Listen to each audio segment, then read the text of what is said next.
The truth hurts. And a big thing that people struggle with is admitting to themselves their struggles, their weaknesses. And why is that an issue? Is because if you don't address a problem, if you don't know there is a problem, you can't work on it. So, for example, for me, I can be sensitive at times. I can be a dick at times.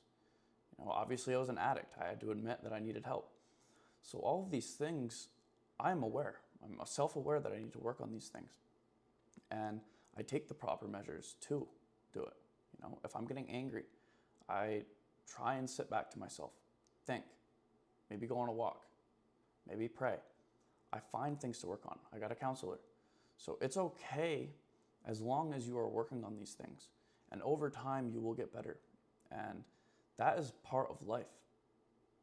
Not everybody's perfect. But if you accept your problems and you work on them, that's where everything becomes better. And especially when it comes to relationships. If you are able to properly communicate and you are able to admit your faults, that will be a way healthier relationship rather than just saying, you're wrong, you're right. Being aware of the situation, understanding, you know what, I might have been in the wrong there. I'm sorry. I'm going to work on that. And actually working on it.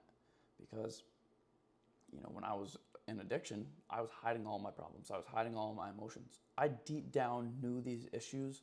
And that's kind of why I used my substances. It cleared them up. I didn't have anything wrong with me. I was perfect. And it took a while for me to understand and admit and start actually working on these. And over time, you will notice that you are getting better.